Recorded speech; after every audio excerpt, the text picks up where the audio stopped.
तो देखिए sewerage treatment plant जो है वह 4 है। कौन कौन सा? एक सैदपुर में, एक बेउर में, एक पहाड़ी पे और एक करमली चक में पटना में है। 4।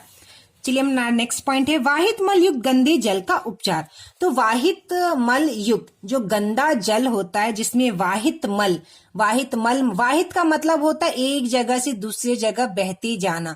तो गंदे जल में जो मल बहता हुआ जाता है उसका उपचार कैसे होता है?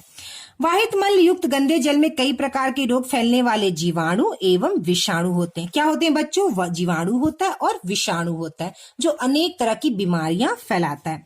जिससे पानी में घुलित ऑक्सीजन इन जीवाणुओं के द्वारा लिए जाने से ऑक्सीजन की मात्रा बहुत कम रहती है।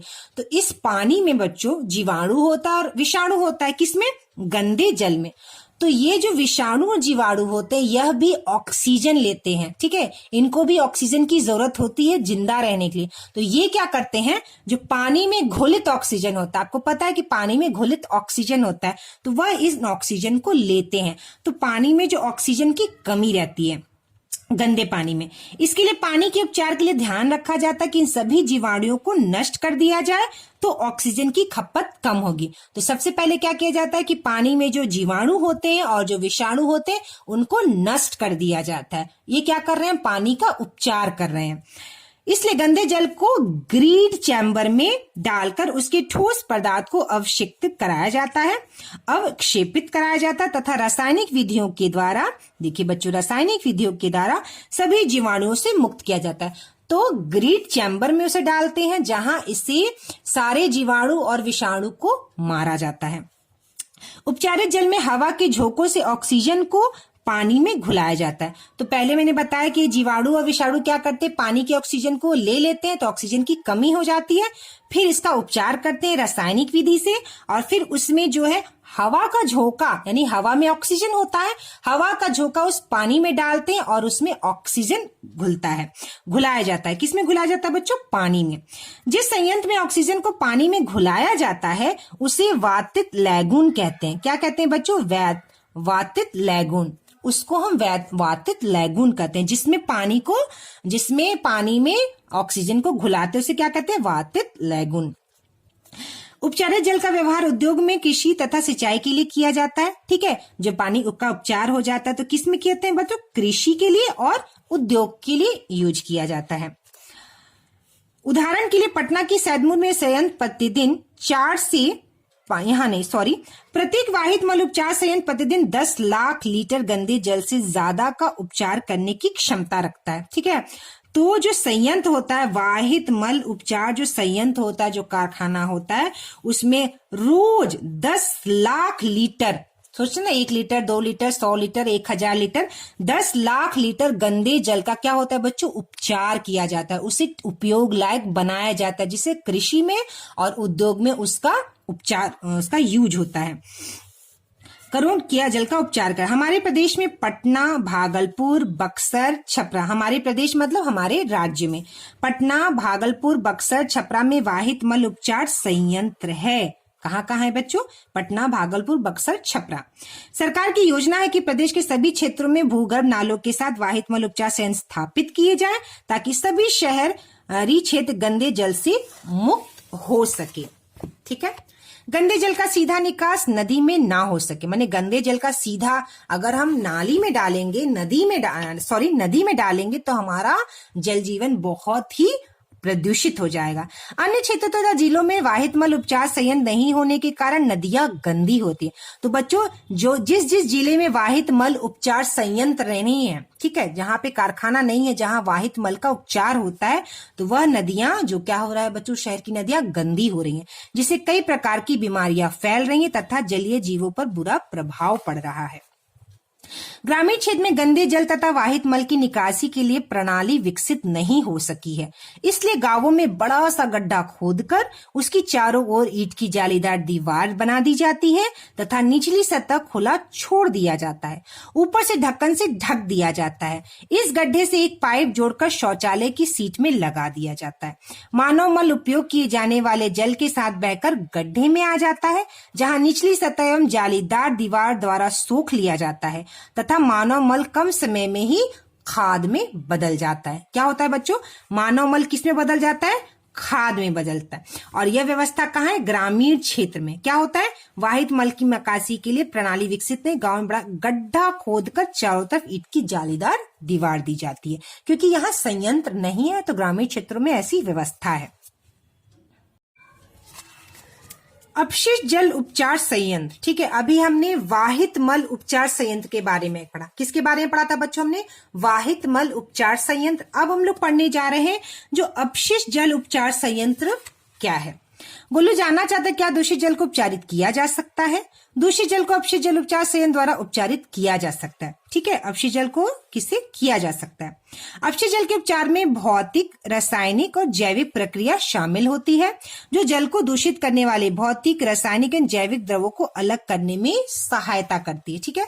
तो इसमें जो जैविक में जो भौतिक तत्व होते हैं, रासायनिक तत्व होते हैं, जो जैविक प्रक्रिया से उससे अलग किया जाता है। सबसे पहले दूषित जल को लंबवत लगी छड़ों से बने छन्ने बार स्क्रीन से गुजारा जाता है। इससे दूषित जल में उपस्थित कपड़े के टुकड़े, डिब्बे, प्लास्टिक के पैकेट, नैपकिन आदि जैसे बड़े साइज के स्तन दूषक अलग हो जाते हैं।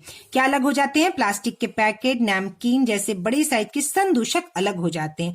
चित्र को देखिए। स्तन दूषक देखिए, ये जो है ना, ये बार स्क्रीन लगी हुई है, ठीक है। जब यहाँ से पानी जाता है तो ये जो स्क्रीन होता है, बड़ा बड़ा छन्ना, जिसे क्या कहते हैं बच्चों? बड़ा बड़ा छन्ना। तो यह जब पानी जाता है तो जो संदूषक होता है, ये पैकेट हो गया, नैपकिन हो गया, बड़े बड़े साइज के टुकड़े हो गए, यह सब छन जाता है। अब वाहित अपशिष्ट जल को कंकड़ और बालू अलग करने की टंकी में ले जाया जाता है, ठीक है। बालू अलग करने की टंकी में ले जाया जाता है। इस टंकी में अपशिष्ट, ठीक है, जल को कम प्रवाह से छोड़ा जाता है। एक टंकी में ले जाते हैं। कहाँ ले जाते हैं बच्चों? एक बालू, कंकड़ और बालू अलग करने की टंकी, कि उस पानी में जो कंकड़ होते हैं, बालू होते हैं, वह जो है पानी से अलग हो जाता है। इस टंकी की अपशिष्ट जल को कम प्रवाह से छोड़ा जाता है, जिससे उसमें उपस्थित बालू, गिट्टी, कंकड़, पत्थर आदि उसकी पेंदी में बैठ जाते हैं। तो कम प्रवाह का मतलब होता है बच्चों, मतलब वह पानी जो है वो बहुत धीरे धीरे उसको पानी को छोड़ा जाता है, जिससे उसमें जो बालू होता है, कंकड़, वह नीचे बैठ जाता है और पानी ऊपर से चला जाता है। चलिए, अब जल को क्या करते हैं? अब तीसरा पॉइंट क्या करते हैं बच्चों? अब जल को एक ऐसी बड़ी टंकी में ले जाया जाता है जिसका पेंदा बीच की भाग की ओर ढलान वाला होता है। चित्र में देखिए, जल को इस टंकी में कई घंटों तक रखा जाता है, जिससे मल जैसे ठोस उसकी पेंदी में बैठ जाते हैं। इन अशुद्धियों को खुरच कर बाहर निकाल दिया जाता है। यह आपंक स्लज होता है। अपशिष्ट जल में तैरने वाले तेल और ग्रीस जैसे अशुद्धियों को हटाने के लिए अपमथित स्किमर का उपयोग किया जाता है। इस प्रकार साफ किया गया जल निर्मलीकृत जल कहलाता है। तो ये विधि है बच्चों, कैसे कैसे पहले हम, एक बड़ा छन्ना होता है जहां से पानी गुजारा जाता है, फिर एक दूसरे टंकी में पानी जाता है, उसमें धीरे धीरे पानी निकलता है, तो जितना बालू और कंकड़ होता है नीचे जम जाता है, और अब टंक को छोटी टंकी से बड़ी टंकी में ले जाते हैं, ठीक है, जिसमें एक पेंदा होता है। और पेंदा जो होता है वो कैसा होता है बच्चों? ढलान जैसा होता है। कैसा होता है? ऐसे ढलान, मतलब नीचे ढलान जैसा होता है, जिसे मल जैसे ठोस पदार्थ, जो मल जैसा जो ठोस पदार्थ है, क्या होता है बच्चों? उसमें पेंदी में बैठ जाता है। अब आपंक स्लज को एक टंकी में ले जाया जाता है। क्या करते हैं बच्चों? आपंक स्लज को एक टंकी में ले जाते हैं। स्लज क्या है? आपंक। यहाँ पे देखिए, मल जैसे ठोस उसकी पेंदी में बैठ जाते, इन अशुद्धियों को खुरचकर बाहर निकाल दिया जाता है। यह आपंक स्लज होता है। जो अशुद्धियां निकाला जाता है उसे ही हम आपंक और स्लज कहते हैं। तो एक अलग टंकी में ले जाया जाता है जहां वह अवायवीय जीवाणुओं द्वारा अपघटित हो जाता है, ठीक है। तो जीवाणुओं द्वारा क्या किया जाता है? उसका अपघटन कराया जाता है। इस प्रक्रिया में उत्पन्न होने वाली बायोगैस का उपयोग ईंधन के रूप में अथवा विद्युत उत्पादन के लिए किया जा सकता है, ठीक है। तो इस प्रक्रिया में क्या होता है बच्चों? एक तरह का गैस निकलता है जिसका उपयोग हम ईंधन के रूप में और विद्युत यानी बिजली बनाने के लिए हम करते हैं। निर्मलीकृत, ठीक है। निर्मलीकृत मतलब पानी को साफ करने के बाद पानी क्या हो गया बच्चों? निर्मल हो गया, साफ हो गया। जल में पंप द्वारा वायु को गुजारा जाता है। तो यह जो जल है इसमें क्या गुजारा जाता है बच्चों? वायु, यानी कि वायु को डाला जाता है, जिससे उसमें वायवीय जीवाणुओं की वृद्धि होती है। ठीक है, तो जो जिसमें जीवाणु होते हैं उसकी क्या होती है, वृद्धि होती है। ये जीवाणु निम्नलिखित जल में अभी बचे हुए मानव अपशिष्ट पदार्थों, खाद्य अपशिष्ट, साबुन, अन्य औपचारिक पदार्थों को उपभोग कर लेते हैं और इस निर्मलीकृत पानी में जीवाणु होते हैं। ठीक है, और जब हम वायु को उसमें डालते हैं तो जब वायु जाता है उस पानी में तो जीवाणु क्या हो जाता है बच्चों, जीवाणु बहुत ज्यादा बढ़ जाता है। ठीक है, और जब जीवाणु क्या करते हैं, मानव जो अपशिष्ट पदार्थ, उस पानी में जो अपशिष्ट पदार्थ होते हैं, ये जीवाणु उसको उपयोग कर लेते हैं और उसे साफ करते हैं। ठीक है, अब है हमारा देखिए नेक्स्ट, कई घंटों के बाद जल में निलंबित सूक्ष्मजीव टंकी की पेंदी में सक्रिय आपंक के रूप में बैठ जाते हैं। अब शीर्ष भाग से जल को निकाल दिया जाता है। सक्रिय आपंक लगभग 97% जल है। जल को बालू बिछाकर बनाए शुष्कन तलों अथवा मशीनों द्वारा हटा दिया जाता है। क्या किया जाता है बच्चों, जल को बालू बिछाकर बनाए शुष्कन तलों अथवा मशीनों द्वारा हटा दे। पानी को क्या किया जाता है बच्चों, मशीन द्वारा हटा दिया जाता है। शुष्क आपंक, शुष्क मतलब सूखा हुआ। आपंक जो होता है, जो गंदा ठोस पदार्थ होता है, का उपयोग खाद के रूप में किया जाता है, जिससे कार्बनिक पदार्थ और पोषक तत्व पुनः मिट्टी में वापस चले जाते हैं। तो यह जो बच जाता है, जो मल का जो भी ठोस पदार्थ जो बच जाता है, वो खाद के रूप में उपयोग होता है मिट्टी में पुनः डाल के। उपचारित जल में अल्प मात्रा में कार्बनिक पदार्थ और निलंबित तत्व होते हैं। इसे समुद्र, नदी अथवा भूमि में विसर्जित कर दिया जाता है। उपचारित जल क्या किया जाता है बच्चों, समुद्र में, नदी में, भूमि में विसर्जित डाल दिया जाता है। प्राकृतिक प्रक्रिया इसे और अधिक स्वच्छ कर देती है। ठीक है, हमारी जो प्रकृति है वह उसे और स्वच्छ कर देती है। अब जल को वितरण करने से पहले उसे क्लोरीन अथवा ओजोन जैसे रसायनों से रोगाणु रहित कर लिया जाता है। आपको पता है पानी में क्लोरीन डाल के हम पानी को रोग मुक्त करते हैं। ठीक है, अब हमारा देखिए यहाँ पे एक नेक्स्ट पॉइंट है। क्या आप जानते हैं, क्या जानते हैं बच्चों हम लोग, सिंधु घाटी सभ्यता, हड़प्पा और मोहनजोदाड़ो सबसे प्राचीन सभ्यताओं में से एक है। संभवतः विश्व का पहला शहरी स्वच्छता संयंत्र यहीं विकसित हुआ था। ठीक है, स्वच्छता संयंत्र कहाँ सबसे पहले हुआ था बच्चों, हड़प्पा और मोहनजोदाड़ो। शहर में स्थित प्रत्येक घर कुओं से जल प्राप्त करते थे। स्नान के लिए अलग कक्ष होता था और व्यर्थ जल बंद नालियों से बाहर निकलने का प्रबंध था, जो प्रमुख सड़कों और नालियों में बनी होती थी। ईंटों का बना सबसे पुराना शौचालय लगभग 45,500 वर्ष पुराना है। बिहार की वर्तमान राजधानी पटना मगध साम्राज्य की राजधानी पाटलिपुत्रा है। मौर्य एवं गुप्त काल में यह शहर काफी विकसित थी। उस समय जल निकासी की व्यवस्था काफी अच्छी थी। तो उस समय, उस जमाने में भी जल का जो निकासी था उसकी व्यवस्था कैसी थी बच्चों, बहुत अच्छी थी। हम एक जागरूक नागरिक बने। अंततः हम में से प्रत्येक व्यक्ति को एक जागरूक नागरिक की भूमिका निभानी होगी। यदि किसी घर से निकलने वाला वाहिद जल आस पड़ोस में गंदगी फैला रहा हो तो हमें उसके अन्य नागरिकों के प्रति संवेदनशील होने का निवेदन करना चाहिए। साथ ही हमें सार्वजनिक जगहों पर सफाई रखने में योगदान देना चाहिए। हमें अपना कचरा कूड़ेदान में ही डालना चाहिए। इस प्रकार यदि सभी लोग मिलकर एक साथ काम करें तो बहुत कुछ हो सकता है। हमारा घर, विद्यालय, अस्पताल, सड़कें एवं अन्य सार्वजनिक स्थल स्वच्छ और सुंदर बन सकते हैं। तो बच्चों, हमें हमेशा साफ सफाई का ध्यान रखना चाहिए। हमारा अगर आस पड़ोस का कोई नाला अवरुद्ध है, बंद है, जिसकी वजह से नाली का पानी हमारे सड़कों पे आता है, तो उसकी हमें नगर निगम में शिकायत करनी चाहिए, उसकी हमें सूचना देनी चाहिए और हमें मिलजुल कर प्रयास करना चाहिए कि हम जहां रहें हमारा वातावरण साफ रहे। पानी को जितना हो सके साफ पानी पीना चाहिए। अगर पानी साफ नहीं है तो उसे उबाल कर पीना चाहिए और दूसरों को भी इसके लिए जागरूक करना चाहिए। तो हमने आज ये पढ़ा बच्चों, क्या गंदे जल का निपटान कैसे करते हैं। नेक्स्ट वीडियो क्लास में हम लोग इसका प्रश्न उत्तर बनाएंगे। तो चलिए अब हम लोग इसका प्रश्न उत्तर करते हैं। कौन सा, गंदे जल के निपटान अध्याय 9 का प्रश्न उत्तर। ठीक है, तो चलिए पहला प्रश्न देखते हैं बच्चों हम लोग। सही विकल्प चुने। अपशिष्ट जल है पीने योग्य, स्नान योग्य, दूषित जल, भोजन बनाने योग्य। तो अपशिष्ट जल किसे कहते हैं बच्चों, जो जल प्रयोग के बाद जो जल उपयोग करने लायक नहीं रहता है, खराब हो जाता है, उसे अपशिष्ट जल कहते हैं। तो अपशिष्ट जल क्या है बच्चों? दूषित जल है। विश्व जल दिवस मनाया जाता है, कब मनाया जाता है बच्चों विश्व जल दिवस? 22 मार्च को। दूषित जल से होने वाली बीमारी नहीं है पेचिस, पीलिया, खुजली। पेचिस, पीलिया, खुजली जो है बच्चों दूषित जल से होने वाली बीमारी है। कैंसर बीमारी जो है वह दूषित जल से नहीं होती है, ठीक है, तो इसका उत्तर होगा कैंसर। पीलिया रोग का कारण है, चौथा, दूषित जल का व्यवहार, गंदे कपड़े पहनना, गरिष्ठ भोजन करना, इनमें से कोई नहीं। तो पीलिया रोग का कारण क्या होता है बच्चों? दूषित जल का व्यवहार। दूषित जल का व्यवहार मतलब उसे पीते हैं या खाना खाने के लिए दूषित जल का उपयोग करते हैं, उसका कोई भी व्यवहार करते, पीते हैं, सेवन करते हैं, उसे में पीलिया होता है। पांचवा है, चापाकल या कुएं के पास जल जमाव से पेयजल होता है। क्या होता है? अगर चापाकल या कुएं के पास जल जमाव, पानी अगर होगा तो क्या होगा बच्चों? स्वच्छ, दोनों, इनमें से कोई नहीं, तो वह क्या होगा बच्चों? दूषित होगा, मतलब खराब होगा। चलिए अब है बी प्रश्न, रिक्त स्थानों की पूर्ति कीजिए। पहला है, हैजा एक डैश जनित बीमारी है। तो हैजा क्या है बच्चों? जल जनित बीमारी है। हैजा जो है वो दूषित जल से होता है। बायोगैस का उपयोग डैश के स्रोत के रूप में किया जाता है। तो बायोगैस से हमें क्या प्राप्त होता है बच्चों? ऊर्जा प्राप्त होती है। क्या प्राप्त होता है? ऊर्जा।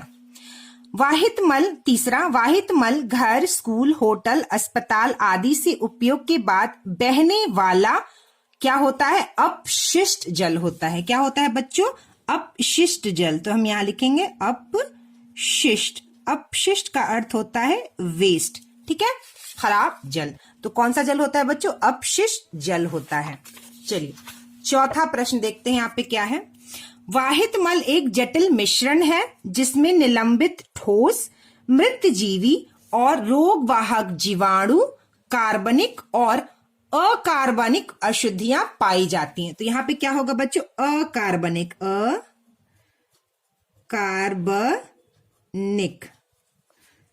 अकार्बनिक अशुद्धियां पाई जाती हैं। 5 साल से कम उम्र के बच्चों की मौत का सबसे बड़ा कारण है कौन सी बीमारियां? जल जनित। हमने पढ़ा था पिछले हम लोग वीडियो क्लास में, जल जनित बीमारियां। चलिए सी, सही उत्तर के सामने सही यानी का और एवं गलत उत्तर के सामने क्रॉस का चिन्ह लगाएं। तो हम लोग देखते हैं, चलिए पढ़ते हैं। पहला, संयुक्त राष्ट्र संघ ने 2005-15 की अवधि को जीवन के लिए जल पर कार्य के लिए अंतरराष्ट्रीय दशक के रूप में घोषित किया है। तो यह क्या होगा भी बच्चों? सही। हैजा और टाइफाइड वायरस के कारण होने वाले रोग हैं? नहीं, ये वायरस के कारण नहीं होता है बच्चों। किस कारण होता है? जल, दूषित जल के कारण होता है। तो यह गलत होगा। जनित रोगों का प्रमुख कारण दूषित जल है। यहाँ पे जल जनित होना चाहिए, ठीक है, लेकिन यहाँ लिखा है जनित रोगों का मुख्य कारण दूषित जल है, तो हाँ सही। बायोगैस मानव मल निपटान की वैकल्पिक व्यवस्था है। बिल्कुल सही। बायोगैस जो बनता है वह गोबर और जीव जंतुओं, जानवरों के गोबर से, पेड़ पौधों के अपशिष्ट, जानवरों और जीव जंतुओं के जो अपशिष्ट होते हैं, मानव मल का जो अपशिष्ट होता है, उससे बायोगैस बनता है। तो यह सही होगा। कचरा प्रबंधन हेतु प्रत्येक व्यक्ति को एक जागरूक नागरिक की भूमिका निभानी चाहिए। हाँ बिल्कुल सही, निभानी चाहिए। चलिए अब हम लोग डी देखते हैं। निम्न प्रश्नों के उत्तर संक्षेप में दें। पहला, दूसरा, तीसरा और यहाँ पे चौथा और पांचवा। तो पहला प्रश्न है बच्चों, अपशिष्ट जल से आप क्या समझते हैं? ठीक है, हम लोगों ने पढ़ा था अपशिष्ट जल किसे कहते हैं। तो पहला प्रश्न है, अपशिष्ट जल से आप क्या समझते हैं?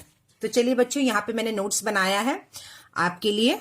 उत्तर पहला, मैंने प्रश्न नहीं लिखा, मैंने सिर्फ उत्तर लिखा है। तो पहला उत्तर जो अभी हमने पढ़ा, वैसा जल जो प्रयोग करने के बाद जल झाग से भरपूर, तेल मिश्रित यानी तेल उससे मिला हुआ झाग हो उस जल में, काले भूरे रंग का जल जो बर्तन धोने की जगह, शौचालय, दुकान, होटल, लॉन्ड्री आदि से नालियों में जाता है वह अपशिष्ट जल कहलाता है। ठीक है, तो होटल, नाली, होटल का शौचालय, दुकान, होटल की और घर के जो पानी निकलता है, जो नालियों में गंदा पानी जाता है, उसे अपशिष्ट जल कहते हैं। दूसरा प्रश्न है वाहित मल क्या है, उनमें कौन कौन सी अशुद्धियां होती हैं? तो दूसरे प्रश्न का उत्तर आप ये लिखेंगे। वाहित मल घरों, स्कूलों, होटलों, अस्पतालों, उद्योगों, कार्यालयों और अन्य उपयोगों के बाद बहने वाला अपशिष्ट जल होता है। ठीक है, वाहित मल द्रव्य रूपी अपशिष्ट होता है। द्रव्य रूपी मतलब लिक्विड के जैसा। वाहित मल में कार्बनिक और अकार्बनिक अशुद्धियां होती हैं। कार्बनिक अशुद्धियां कौन कौन सी होती है? मानव मल, मूत्र, तेल, फल और सब्जी का कचरा आदि। अकार्बनिक अशुद्धियां होती है नाइट्रेट, फॉस्फेट, धातुएं आदि। ठीक है, तो यह हो गया आपके दूसरे प्रश्न का उत्तर। चलिए तीसरा प्रश्न, जल जनित बीमारी क्या है? इनसे होने वाली किन्हीं 3 बीमारियों के नाम एवं उनके लक्षण बताएं। यह है तीसरा प्रश्न। तो चलिए हम लोग तीसरा प्रश्न का उत्तर लिखते हैं। चलिए तीसरा प्रश्न का उत्तर, दूषित जल, देखिए उत्तर 3। ठीक है, क्या है बच्चों? उत्तर 3। दूषित जल के सेवन से होने वाले बीमारी को जल जनित बीमारी कहते हैं। ठीक है, दूषित जल के सेवन से, सेवन मतलब उसका उपयोग करने से, दूषित जल के सेवन से होने वाले बीमारी को जल जनित बीमारी कहते हैं। दूषित जल से होने वाली बीमारियों के नाम एवं लक्षण, क्या कहें? बीमारी का नाम और इधर लक्षण। पहला पेचिस यानी डिसेंट्री, बीमारी का नाम, इसका लक्षण पेट में, यहां पर आप नंबर 1 देंगे और यहां पर आप 2। पेट में मरोड़ के साथ दस्त, बार बार दस्त होना, यहाँ कॉमा। ठीक है, एक तो बार बार दस्त होना और दूसरा पेट में मरोड़ के साथ दस्त होना।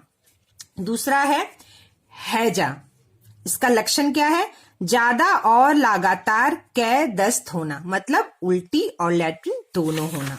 ठीक है, चलिए इसका तीसरा बीमारी आप लिख सकते हैं पीलिया। पीलिया का लक्षण क्या हो गया? आंख, नाखून एवं पेशाब का पीला होना। ठीक है, ये तीसरे का उत्तर हो गया। चलिए अब हम देखते हैं बच्चों चौथा प्रश्न। तो चौथा प्रश्न क्या है बच्चों? चलिए हम लोग चौथा प्रश्न देखते हैं। बायोगैस क्या है, इसके क्या लाभ हैं? तो चलिए हम लोग उत्तर लिखते हैं चौथे प्रश्न का। जानवरों, उत्तर 4, जानवरों, जीव जंतुओं और पेड़ पौधों के अपशिष्ट पदार्थ, मानव अपशिष्ट पदार्थ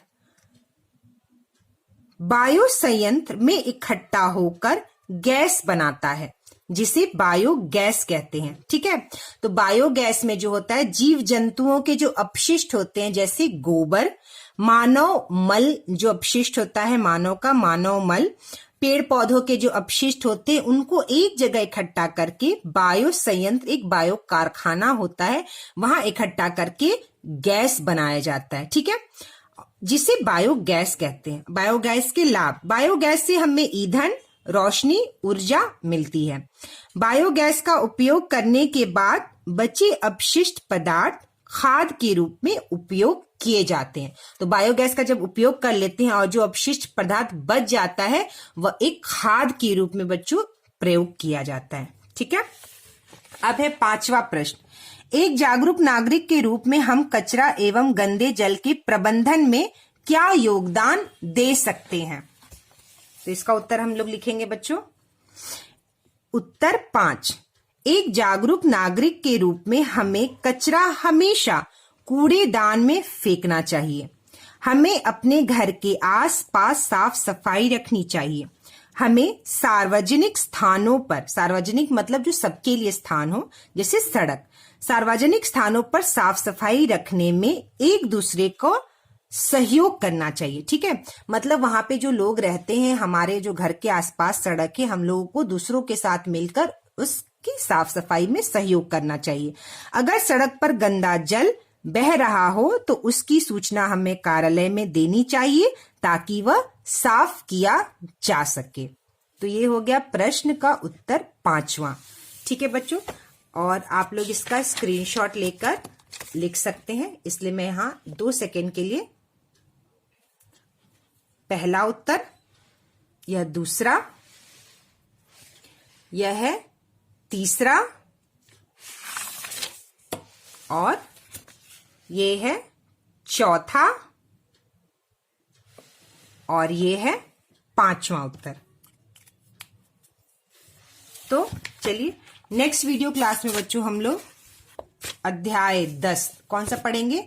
अध्याय 10 विद्युत धारा और इसके प्रभाव।